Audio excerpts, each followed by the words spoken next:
Good afternoon, students, and Jai Hind. In our previous classes, you have now studied, or our focus was on the Southern Indian Bhakti movement, Nainars and the Alvars, and Northern India Bhakti traditions, which was the quite different, is the quite different from the Nainars and the Alvars, and does not resembles in the poems and compilation, does not resembles to the Northern India.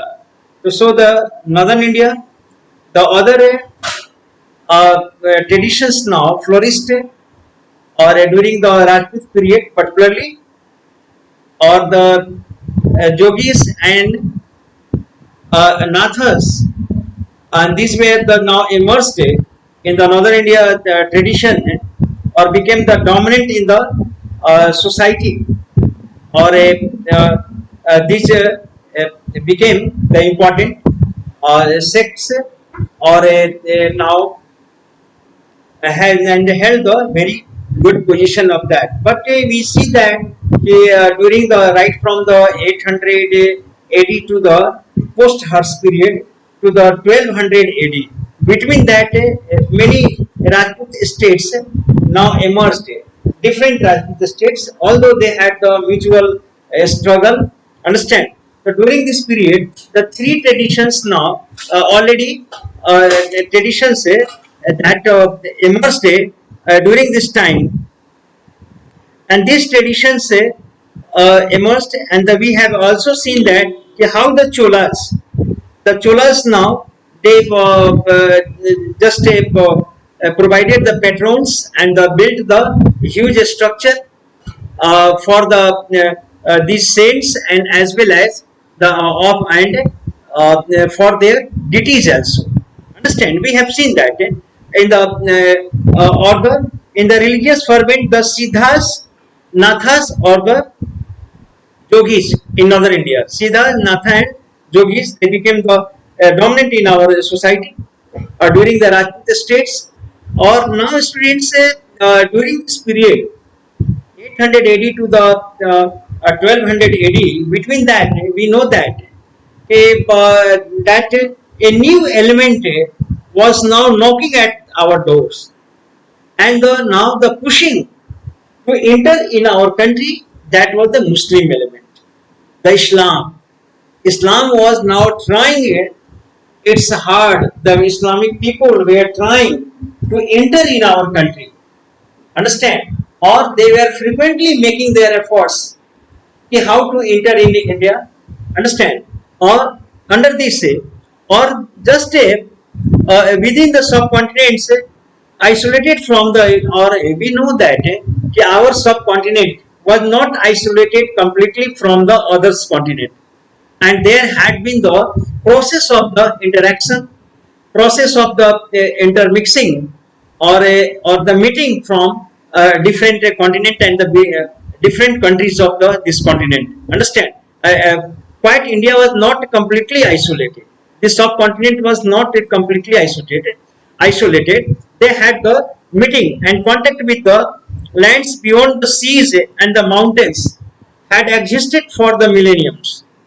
Their now interaction, their and the religious interaction, and as well as the trade interaction, or the movement of the traders, and the movements of the goods, and movements of the capital, and movements of the ideas or the religion, now were in continuation in this subcontinent, or now, or during this time. Now or the, as far as the question of the Arabs, the Arab merchants used to come in India. They had the very good contact with the Indians, or for instances, frequently ports along western coast in the Kerala. If you go to the in the Kerala, so the Arab traders from the Aden, they used to come in the our Arabian Sea, and then after our western coastal area like the Kerala, or the and western coastal area and the Gujarat. they used to come here for the trade and commerce. Under these Arabs and the rise of the after the Prophet's rise of the Islam, these Arab traders were in contact with the Indians, and moreover, these Arabs merchants or in frequently ports of the first millennium, while Central Asian people settled in northwestern parts of our subcontinent during the same period. And on the other hand, from the Central Asians people from the Afghanistan and from the Transoxiana region, understand, or the Turan, Transoxiana, or Khurasan, or Baghdad, from the just Syria, or from the Persia. From there, the many peoples were coming in our subcontinent and had settled around the northwest frontiers. Understand? Or because of and we know that many foreigners were also existing and living there.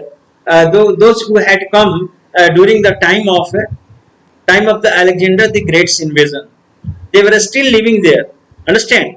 Certain elements were living western fronts of our subcontinent, or from 7th century with the advent. But from the 7th century, the advent of Islam happened in our country, and these regions became part of the often termed as Islamic world, and the certain part of the western part of our country became the part of the Islamic world. Understand? Now the Islamic people they made their capitulation over that. Okay, so after that we can see that the Islamic ideas, Islamic traders, they had their contact with India. Before we shall talk about the Muhammad bin Qasim, who now made the conquest over the Sindh. Understand? Or then after the Muhammad Ghaznavi, now many times made the invasion upon India, and the Muhammad Ghori now who established the Sultanate, or the established the Turks rule in India. Understand? We shall study. But before that, we had a very good contact with these Arabs or the Islamic world. Understand? Or from the point of view of the interaction was trade in commercial interaction was that, or the religious interaction was for a little extent, and we are going to see that faith of rulers and the subject. Understand? Faiths of rulers and the subjects. The first of all, one axis understanding significance of this connection, that frequent adoption of the focus on the religions of the ruling elites. Now, one thing is that we have to be the focus upon the significance connection. Is connection ka one of the focus we have to be the understanding the connection of the frequent adoption to the focus on religions of the ruling elites, ruling class religions.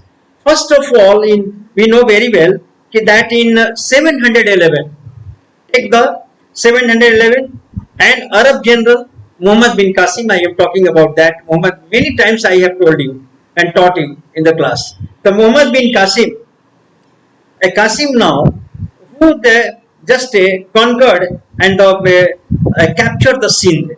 Understand? I will not tell the story in detail about that. But this Muhammad bin Qasim, and which became the part of the Caliph's domain. Caliph's domain became the part of the Caliph domains. This come under the control. But here is the one thing: the first time the jizya was imposed on any territory of India on the Sindh, and now we know that very well. Now in the Arab world or the Islamic world, understand, non-believers or infidels were allowed to live frequently. Understand, but they had to pay the jizya. They had to, like the Christians and the Jews, frequently made the movement in the Islamic world or Islamic domains or territories or the state under the Islamic states. Understand? Or they had the freedom of the religion. Understand? Or their religion. But in lieu of that, they have to be they have to be the pay the tax, and that tax the jizya. Now the Arabs say, or the Islamic people used to tell the infidels as the Jimmi, or Jimmi word has been derived from the Jimma. Jimma means protection, liabilities, providing the protection, Jimma. Understand? So this Jimmi word had been the use for the infidels, or their responsibility and protection are now shouldered by the state. Understand? So a state in lieu of the providing them the protection under the Islamic state, they used to take a kind of the tax that called as the jizya. Jizya they called it. So similarly, similarly the Muhammad bin Qasim, who captured the Sindh area under his control. Understand? Under his control, so then he imposed the jizya upon the Sindh people, none upon the Jimmis or upon the Hindus. Understand why? Because they are giving the protection to the people and the subjects of the under an Islamic state. The first time tax was introduced there, we have already now studied about that, and moreover, later in the Caliph's domain, later in 13th century, we can say Turks and Afghans established the Delhi Sultanate. No doubt, the Turks and Afghans, they attack on India. Understand? They come to India and made the conquest over the India, or Delhi Sultanate was established. Muhammad Ghori, who established the Delhi Sultanate in India after the giving defeat to the Prithviraj Chauhan. So now the Muslim state, a permanent, a stable Muslim state was installed in India under the Muhammad Ghori.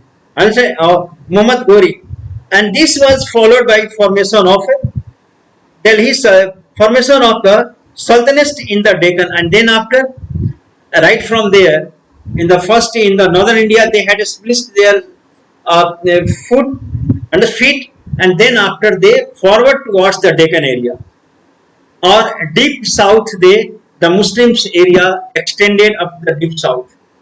Understand? Or here, now I have already taught you. Now the Alauddin Khilji, he advanced towards the Tamil Nadu, where the Pandey Raj was there, and even the Veer Pandey and Sundar Pandey, the two brothers were ruling the Tamil Nadu, where he had now took the control. Malik Kafur is one of the abolitionist general who was sent on the campaigns there, or that area was completely taken over by the Alauddin Khilji. Understand? So now he penetrated the deep south, territories of the deep south. So this area, even the Deccan area, all come under the Sultanate period. And Islam was the acknowledged religion of the rulers in several areas. And now many rulers just recognized or acknowledged the Islam in the different area. This Islam, the new religion, came along with the Muslims in India. So these religions was now recognized or acknowledged by the many Deccan kings and the sultans. This continued with the establishment of Mughal Empire in India. At the advent of the Mughal happened in our country. Understand? Or this the Islamic structure of the government continued in our country, or the religion. 16th century, many of the region states that emerged in the 18th century, even after the advent of after the breakdown of the Mughal Empire. Understand? The small petty states emerged.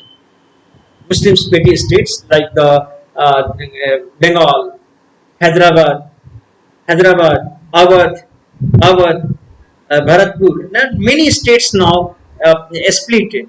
A split happens. Many new states form after the breakdown or the breakup of the disintegration of Mughals. Understand? And moreover, the theoretically Muslims rulers were to be guided by the ulama. Ulama. Who were the ulama? The ulama were this is the plural word of the alim, one who knows the scholars, Islamic, know the Islamic studies. Ulama means those, ulamas were the scholars, Islamic scholars, and as the preservers of the tradition, Islamic tradition, and moreover, their work was the religious work or judiciary work, or as well as the teaching function. Okay, teaching function, religious performance, judicial performance, or the teaching performance. These were the work of the ulama class. Understand? Or these ulama, understand, they were preserver of the Islamic studies.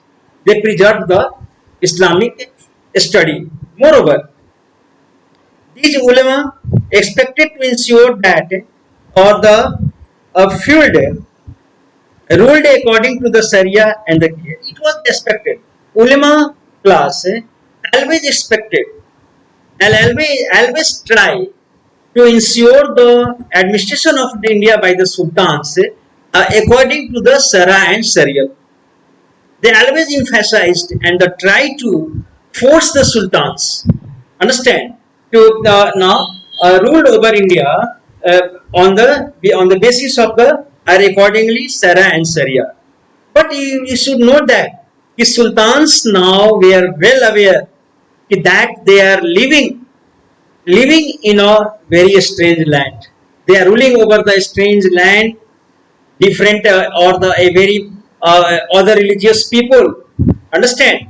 And now here under this environment, the Islamic or the Sharia and Sharia could not be the implemented forcibly.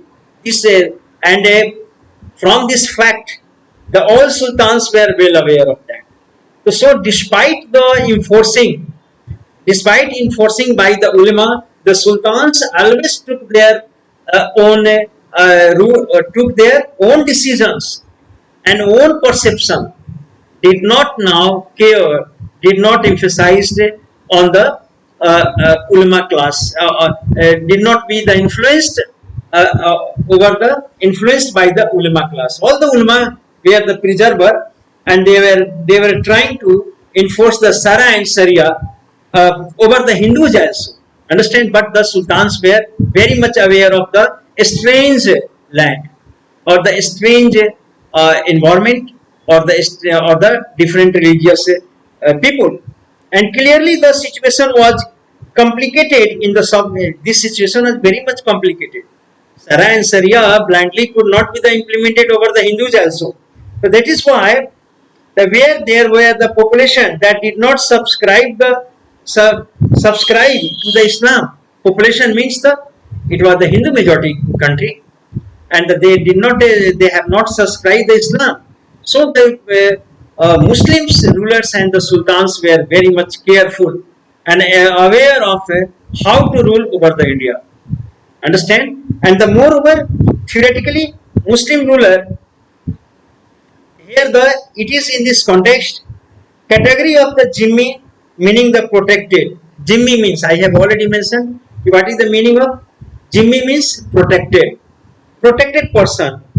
Jimmi protection developed for the peoples who followed revealed the scriptures, and this was the developed Jimmi concept was developed in India for those who were following the scriptures like the Dharma Shastra, such as the Jews, and I have already this term had been devised or derived for the Christians and the Jews lived under the Muslim leadership or the Muslim rulership in the Central Asia, but they paid a tax called the jizya. I have already mentioned that this Christian used to pay the tax already, and the right to be protected by the Muslims, and they were protected by the Muslim But in our country, particularly in the circumstances of the India, now India, the status was extended to the Hindus as well.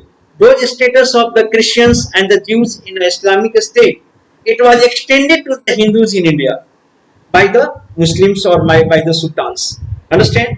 Or now, or extended Hindus or rulers such as the Mughals came to regard themselves as the emperors of the Mughals. Now they proved themselves as a more liberal, much more liberal, and particularly the Akbar the Great, who wanted to make this country as a national, wanted to be the national ruler. Understand? Or wanted to create the unity in the different religious sects. Unity and wanted to create the harmony. That's why the Akbar now had made the much efforts for bringing the Hindus and Muslims together and all religious sects together. Particularly, the Akbar emphasized on that, or he was that is why he is known as the Great Akbar, Akbar the Great. And such as the Mughals came to regard themselves as the emperors of not just Muslim, or Akbar or the Mughals, all Mughals rulers did not understand themselves as the ruler of the Muslims community. No, they also considered the equally. The Hindus are also their own people, and they are the Hindus and Muslims are the equal. In other words, we can say in their views or the the Hindus and Muslims are the equal under the Mughals. And Akbar now made it a very appreciating, commendable steps in this. In this, many are the steps have taken. I am not need to be the suppose the need to be the described here. Understand? The moreover, in the peoples, in effect, rulers often adopted the fairly flexible policy. In the practice, all the Muslims they followed the very flexible, not the rigid policy, rigid and inflexible, flexible towards their Hindus. Particularly, example, several rulers gave the land endowments, land grants, endowments, and the granted tax exemptions to the Hindu. They exempted them from the tax to the Hindu, Jain, Zoroastrian, Christian, Jews. Religious institutions were exempted from the tax. The Hindu, Jain, Zoroastrians, Christian, Jews, or religious institutions were exempted from the tax. They freed the tax, okay, and expressed their respect and the reverence towards the other religion also. Understand? Towards the tolerance, they followed the policy of the tolerance. All the Mughals, they tried. Apart from the Aurangzeb, it is a said that Aurangzeb is viewed as an anti-Hindu. Understand? Or but the other rulers they had followed right from understand Babur to the Aurangzeb also. Many of the instances we find that Aurangzeb also made the effort to bring the Hindu Muslims amity. Understand? And here the we can Sharia. What is the first of all? Sharia is a law of governing Muslims community. Okay. So what is the Sharia? It is the law to governing the Muslims community, and it is based on the Quran, Quranic or Quran and Hadith or prophets, including record of the remembered words of the deeds. This is the record of the prophet's remembrance or his deeds, his words. With the Islam as the ruled out the Arabia, outside Arab, the area where customs and traditions were different.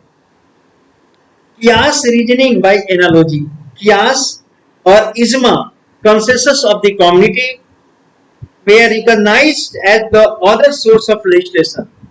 Qiyas, as the Arab expansion happens, the Islamic states became the very widespread states now widespread its entity. So then after the two terms, now the Qiyas, reasoning by analogy. Understand? On the basis of the region, the different community will be the ruled, and moreover the Ijma, consensus of the community, recognized as the two other source of legislation. Others law, source of law means the in case of any the ijma or whether the qiyas could be the used for the new laws for the different communities, for the different lands. Understand? This was the, and moreover, thus the Sharia evolved from the Quran. Sharia evolved from the Quran, Hadith, Qiyas or Ijma. Sharia evolved from one thing, Quran evolved from, Sharia evolved from the Quran, Hadith, Qiyas and Ijma. Remember this. Understand? These terms should be the remembered well, or this should be the most. And further, we have the devotion towards the non-Muslim. The Muslims rulers now had expressed their devotion toward the religion, non-religious, other religious, non-Muslim religious leaders to the, and these grants were made by several Mughal rulers, including Akbar and Aurangzeb. They made their grants to the other religious sects, other religious people. Now where a church in the Khambat, in the Gujarat, that is the in 1598. This is the instances that now this church has been established there. Understand? Or now, according to this sources 5, understand what they speaks. Order was given to now, and the freedom was given to the Christians there in the Khambat. Christians had the right to make and construct their own church. Understand? And own ibadat and build the church so that they may engage themselves in their own worship. So this kind of the freedoms was provided or given by the Akbar the Great. Understand? He allowed the freedom of the religion. It is necessary that order of emperors should be obeyed in every way or in every part.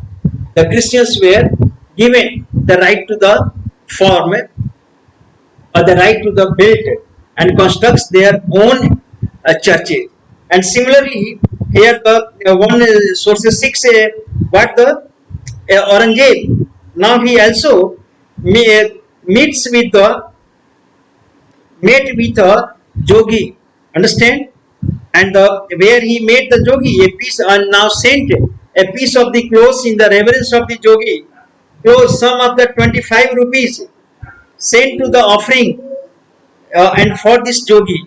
Understand? The Aurangzeb now revered the jogi, and here we can see that how the Jahangir, also Mughal painting depicting the Emperor Jahangir with a jogi. They made the jogi. We can say that even the great sultans and the emperors, now they made the people of the different sects. Or we can say that Akbar, I am talking you, Akbar now in the 1576 or 75, he formed an Ibadat Khana. Understand? And where the Akbar himself called upon the different gurus and the saints of the different community, like the Christian saints, then after the Jewish saints, or Jain saints, Buddhist saints, and Hindus, or even the Islamic, all saints were called there. And one by one in his Ibadat Khana, understand, he talked and listened very carefully listened very carefully about their religion, about their religious ideology. And after that he came to the conclusion, now he declared the doctrine of infallibility, Mazhar Nama, that is called as the Mazhar Nama. And finally the emperor came to the conclusion, now formation of or the foundation of the new Deen-e-Ilahi, the new religion, he launched the Deen-e-Ilahi. Understand? Or we can see that Deen-e-Ilahi, although Akbar was a very liberal he never emphasized or insisted to enforce that his own religion, Deen Ilahi. No, never. And what was the Deen Ilahi? The Deen Ilahi was the only the Deen Ilahi was the gist of and just like the code of conduct and the gist of it was just a gist of the qualities and good qualities of the all other religions.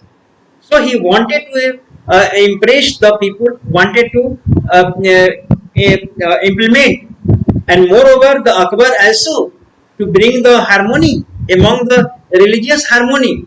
Now he also followed the policy of the Sulhepul.